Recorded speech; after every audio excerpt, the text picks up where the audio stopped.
Hey, and welcome to the balcony. And today we're going to be looking at part 3 of the pepper plant resurrection project.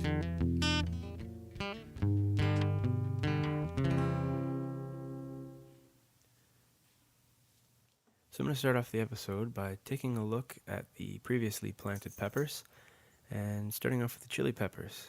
Now these chili peppers were just kind of thrown into this bucket with some peat moss just to allow those roots to work their way out before I retransplant all 3 chili peppers into a much larger container, which we'll see just in a few moments.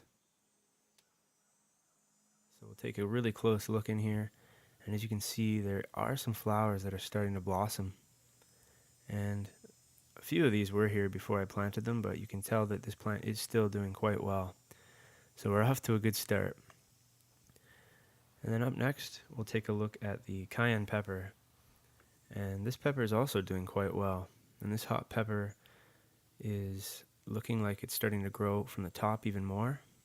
It's shooting out a few little leaves here, but it's also starting to stem out from the bottom of the plant as well, shooting up some nice big leaves, so that's a good sign as well.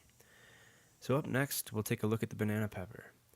And it's been 3 days since I planted it, and no way, there's already peppers growing on it. Well, that's incredible.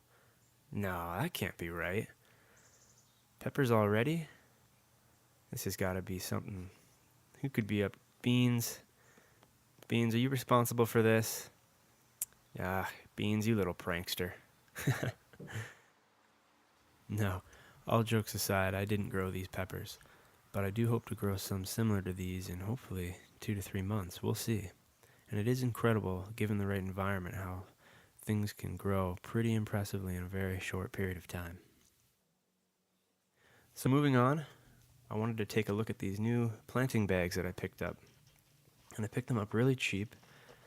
They were under $3 each, and this is the smaller of the two.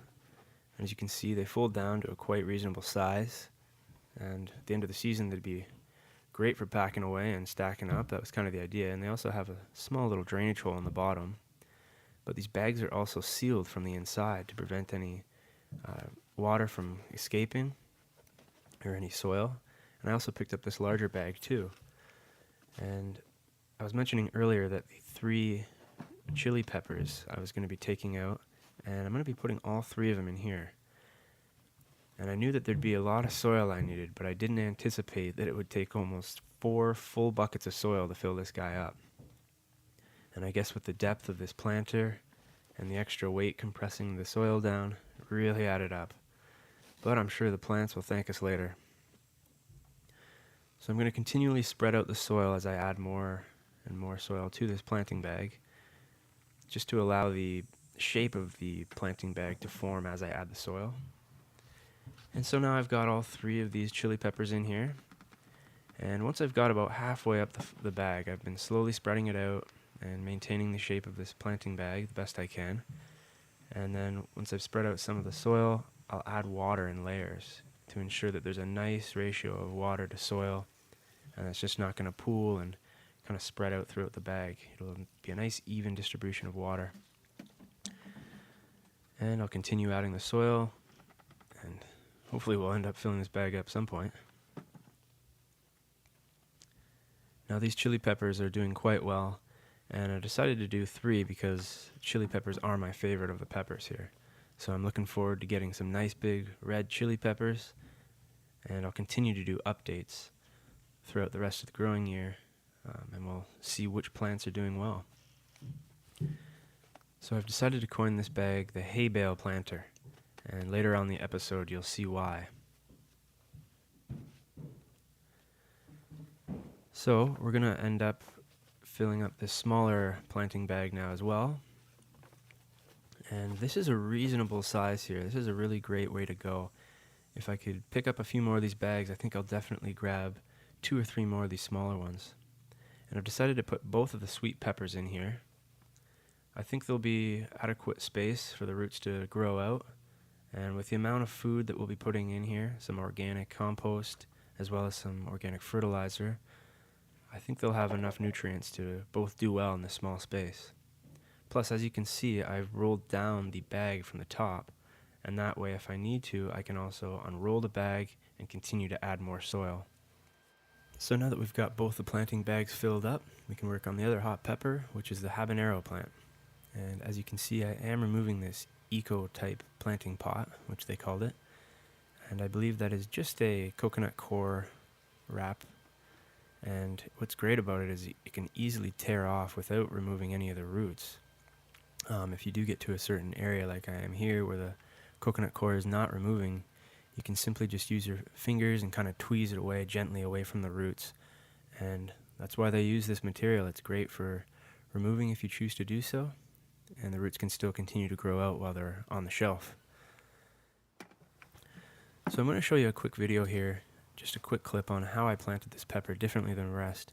Usually I'll remove the soil like I'm doing here and drop it into a hole, but this time, because I'm not burying much of the stem, I'm actually going to create a small mound with the soil.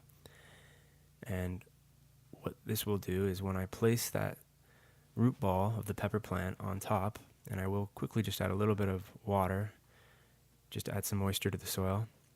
When I add the root ball on top, the roots, when they grow, they'll now drape over that soil mound that I've created, and it'll have a nice healthy amount of soil to root into after. So I'm just going to give the container a quick shake to distribute the rest of this soil mix throughout the pot and cover up the rest of the root ball, ensuring that the entire root ball is covered with at least about an inch of soil on top. And I'm also doing something different here as well. I'm going to give it a quick splash of water. And as you can see, that soil is really well aerated, allowing that water just to pass right through the soil to hit the roots.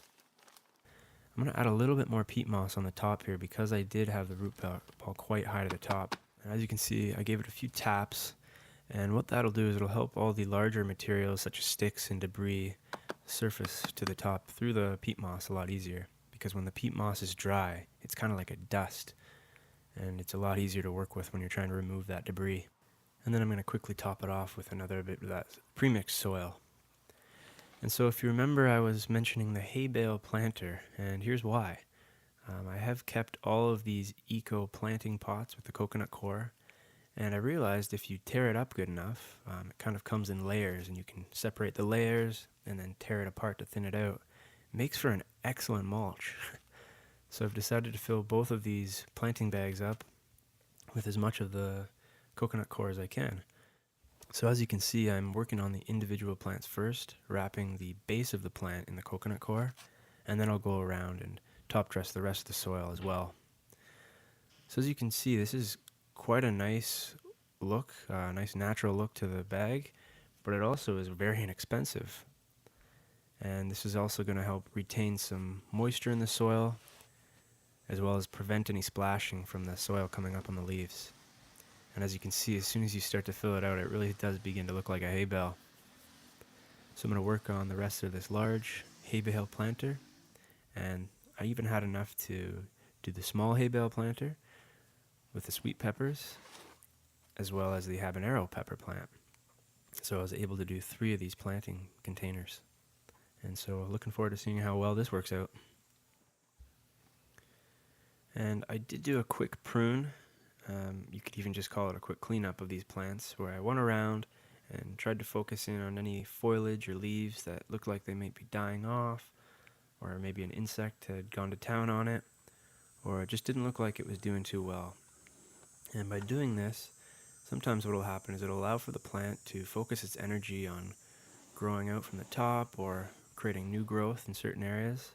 But the reason I really did this is so that the plant will be focusing on its root growth and really starting to work its way through that new soil so these plants can get back on their feet. And a few people asked me why I was doing this rehabilitation project, and I found these at a market and they were bound for the compost. So I decided to bring them home, put them in some nice healthy soil, and see if I could allow them to thrive on the balcony. So we finally got all 8 pepper plants planted in their new containers, and I'll have to find a nice sunny spot on the balcony for all of them.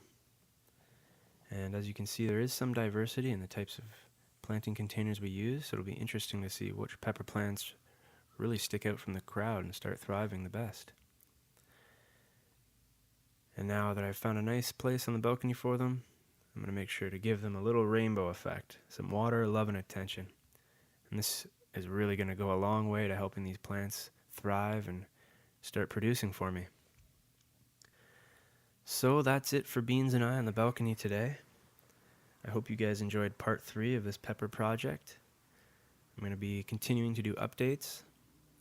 And here's our 3 chili peppers, our 2 sweet pepper plants, our habanero pepper plant, the other hot pepper, the cayenne, and finally the sweet banana supreme.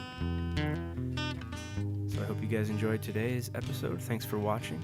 And if you haven't done so, please rate and subscribe. And thanks for watching, and we'll see you next time.